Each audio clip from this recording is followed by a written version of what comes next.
Les vacances de la famille Blake prennent une tournure effrayante lorsque les parents, Tom et Jane, disparaissent sans laisser de traces.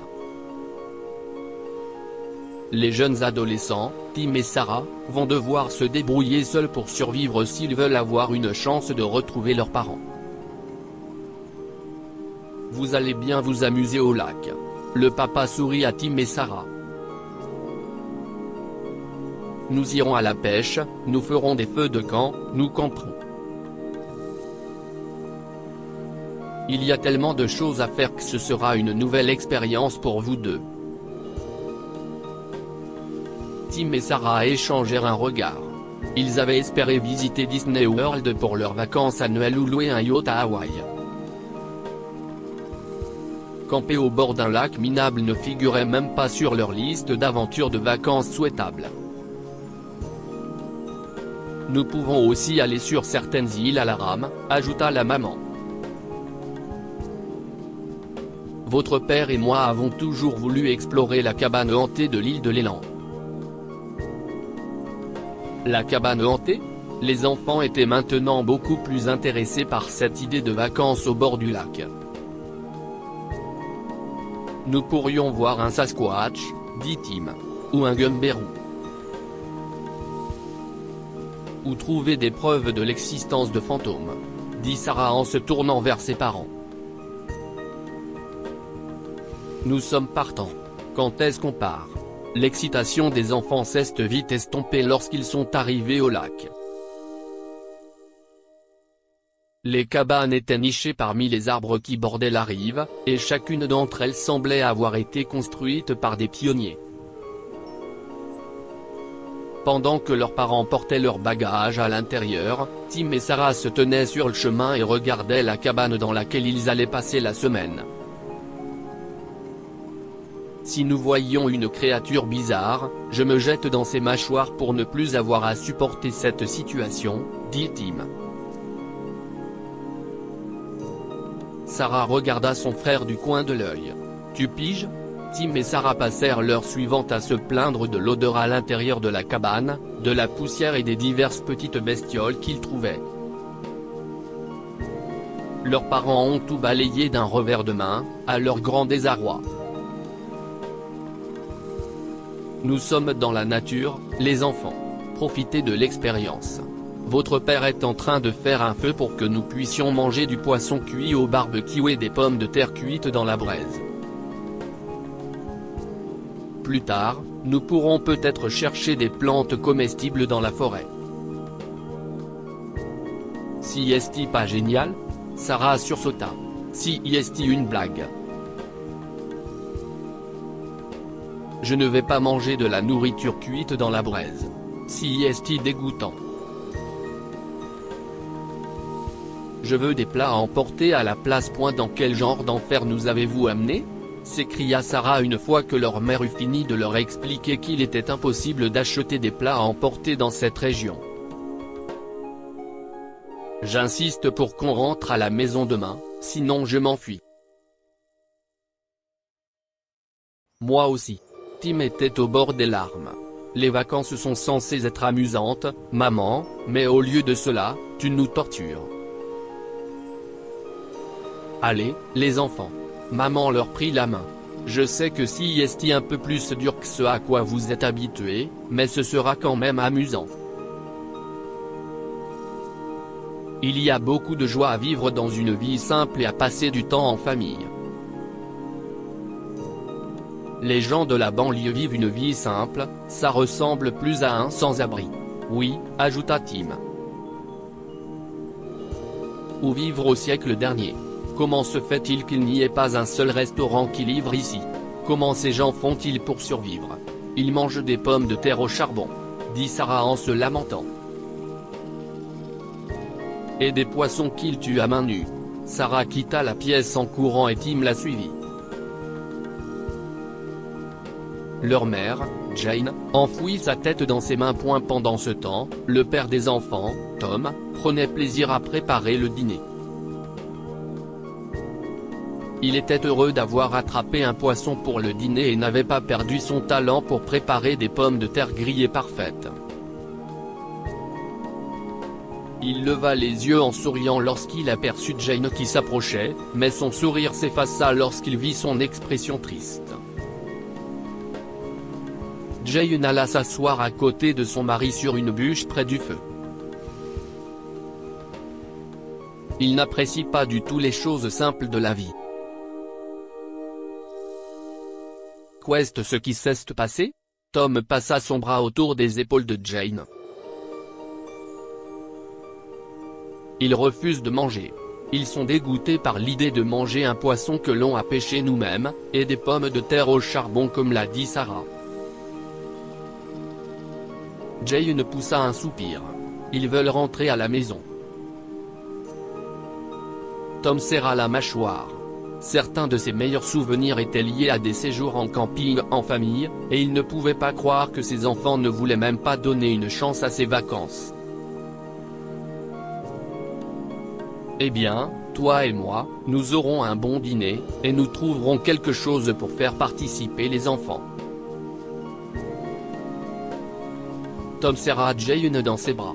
Alors qu'ils s'apprêtaient à retirer leur nourriture du feu, des pas lourds se rapprochèrent rapidement d'eux. Le couple se retourna et sursauta en voyant ce qu'il y avait derrière eux. Si est aujourd'hui que nous quittons ce taudis, déclara Sarah lorsque Tim et elle se réveillèrent le lendemain matin. Les frères et sœurs se rendirent dans la pièce principale pour exiger qu'ils partent immédiatement, mais ni leur père ni leur mère ne s'y trouvaient. Ils vérifièrent ensuite à l'extérieur, mais leurs parents n'étaient ni au bord du lac, ni dans la forêt environnante. Où peuvent-ils être? Sarah donna un coup de pied dans les braises mortes du feu que papa avait fait la nuit dernière. Il y avait encore quelques pommes de terre nichées dans la cendre. J'ai faim. Moi aussi. Tim agitait son téléphone, essayant d'obtenir un signal, mais il a baissé maintenant. Il n'y a pas de réception ici, et pas d'internet non plus. Sarah renifla. Peut-être qu'ils sont allés prendre leur petit déjeuner dans un restaurant miteux de la ville. Tim secoua la tête. Il pointa du doigt la voiture garée sous les arbres.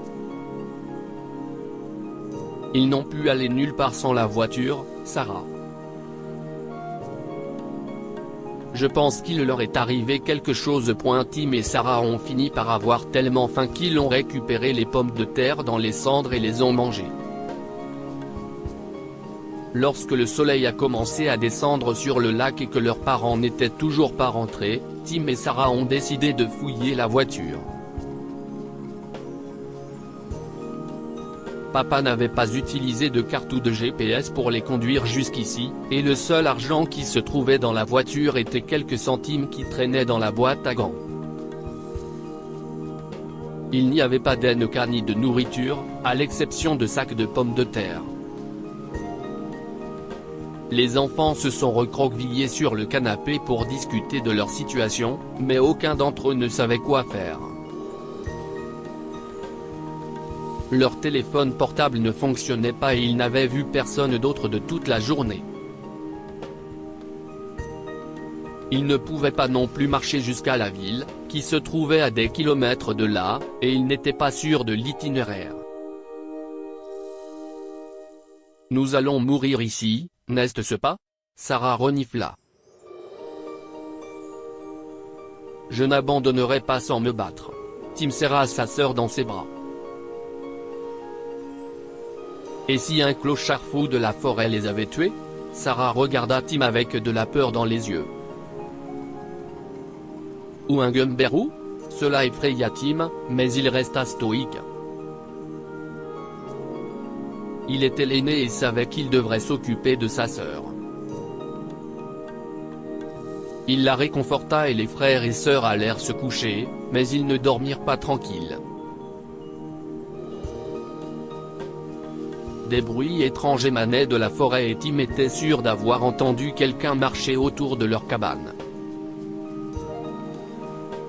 Le lendemain matin, Tim découvrit quelque chose que Sarah et lui n'avaient pas remarqué lorsqu'il avait fouillé la voiture pour la première fois, des cannes à pêche. Au moins, nous aurons autre chose à manger que des pommes de terre, dit-il à Sarah alors qu'il préparait le petit déjeuner. Ayant regardé plusieurs films dans lesquels des gens ordinaires survivaient dans la nature, Tim était sûr de savoir comment procéder. Il manqua de peu d'accrocher Sarah en installant les cannes à pêche, mais c'était la faute de cette dernière. Elle essayait d'obtenir un signal sur son téléphone portable et s'est aventurée trop près de l'endroit où il travaillait. Ensuite, il alla allumer le feu. Il avait ramassé du bois à l'orée de la forêt et l'avait soigneusement rangé. Il craqua une allumette et alluma le petit bois. Quand l'allumette s'éteignit sans allumer le bois, il en ramassa d'autres et essaya à nouveau. Tim. Le cri excité de Sarah détourna l'attention de Tim de sa 10e tentative d'allumer le feu. Elle avait attrapé une des cannes à pêche et se battait avec. Tim courut l'aider, et ils attrapèrent bientôt un gros poisson. Sarah sauta de joie. À son tour, elle alluma le feu pendant que Tim vidait les poissons. Finalement, ils ont fait cuire du poisson et des pommes de terre sur le feu. La prochaine priorité de la fratrie était de retrouver leurs parents. Cette nuit-là, ils se mirent d'accord pour marcher le long de la route jusqu'à ce qu'ils obtiennent un signal sur le téléphone de Tim. Cependant, ils n'ont jamais pu mettre leur plan à exécution. Tim a été réveillé par des bruits de pas lourds. Il faisait nuit noire. Il s'allongea dans son lit et écouta les pas faire le tour de la cabane et s'approcher de la porte. Il secoua rapidement Sarah pour la réveiller. Il voulut aller voir ce qui se passait, mais elle le retint. Ce doit être la personne qui a enlevé maman et papa, murmura-t-elle. Tim approuva. Le frère et la sœur se cachèrent pendant que la personne mystérieuse entrait dans la maison et ouvrait portes et tiroirs. Que pouvait-elle bien chercher? Lorsque les pas se sont éloignés vers la porte d'entrée, Tim a quitté sa cachette pour suivre la personne. À la faible lumière d'une lune en faucille, Tim a vu la silhouette de l'ombre s'approcher de la voiture. Ils ouvrirent le coffre et en sortirent un sac. La peur envahit le cœur de Tim qui comprit que l'intrus allait voler leur nourriture. Tim saisit une partie de la canne à pêche qu'il avait laissée près de la porte et plongea dans l'obscurité. Réfléchissant rapidement, il leva la longueur de la canne comme s'il s'agissait d'un fusil et la pointa vers l'intrus. « Arrêtez ou je tire !» cria Tim. « Tournez-vous lentement et levez les mains. Je vous mets en état d'arrestation. » Sarah avait rejoint Tim et braqué une lampe de poche sur le visage de l'intrus qui se retournait. Lorsque Tim a vu de qui il s'agissait, il a lâché sa perche. « Papa, qu'est-ce ce que tu fais ?» Tom adressa à ses enfants un sourire penaud. « Laissez-moi aller chercher votre mère et nous vous expliquerons tout. » Une heure plus tard, Tim et Sarah étaient assis en face de leurs parents. Ils ne pouvaient pas croire ce qu'ils venaient d'entendre. « Alors, pendant tout ce temps, vous étiez dans la cabane voisine avec un gars avec qui vous vous êtes liés d'amitié quand vous êtes arrivé ici il y a des années ?» dit Tim. « Et vous nous avez regardé mourir de faim et vous vous êtes inquiété pour vous ?» se lamenta Sarah. Les larmes coulaient à flots sur ses joues. Nous voulions que vous réalisiez tous les deux la valeur des choses simples de la vie, et que l'argent ne peut pas tout acheter dans ce monde. Tom regarda Jane en fronçant légèrement les sourcils. Nous sommes peut-être allés un peu trop loin, mais nous ne voyons pas d'autre moyen de vous faire comprendre. Tim poussa un soupir. Il était furieux contre ses parents, mais il se rendait compte maintenant que Sarah et lui avaient été insolents à propos de la cabane. Même s'il détestait l'admettre, il n'aurait pas écouté si leurs parents avaient essayé de les convaincre d'aller pêcher ou de faire cuire des pommes de terre dans le feu. D'accord, mais vous nous devez des vacances dignes de ce nom maintenant. Il désigne ses parents. Vous avez fait de celle-ci un désastre, alors le moins que vous puissiez faire, si est de vous rattraper. Jane acquiesça. Nous partirons demain à la première heure. Peut-être que nous pourrons réserver quelques jours dans une belle station balnéaire près de chez nous. Tim secoua la tête. Oui. Sarah sourit un peu. Comme ça, nous n'aurons pas à mourir de faim la prochaine fois que vous déciderez de disparaître. Tom et Jane échangèrent un sourire. Comme vous voulez, les enfants, répondit Tom. Un an plus tard, Tom arriva un jour à la maison avec une brochure pour un centre de villégiature de luxe. Pour me faire pardonner l'année dernière, j'ai prévu un voyage très spécial, annonça-t-il. Nous irons au Mexique. Tim et Sarah échangèrent un regard. Il fut un temps où ils auraient été ravis de pouvoir partir en vacances dans un autre pays. C'était encore une proposition alléchante, mais quand leur père leur a montré des photos du centre de vacances, ils ont réalisé que ce n'était pas le genre de vacances qu'ils voulaient. En fait, est-ce qu'on peut retourner à la cabane au bord du lac ? Demanda Tim. Nous avons encore besoin d'explorer cette île hantée. Oui, dit Sarah. Promettez-nous juste une chose, nous apporterons plus à manger que quelques sacs de pommes de terre. Jane adressa un sourire ironique à son mari. Je suis sûr que nous pouvons aussi apporter des carottes. Peut-être des brocolis. Je voulais dire des encas, maman, dit Sarah. Que pouvons-nous apprendre de cette histoire ? Certaines leçons ne peuvent être apprises qu'avec un amour dur.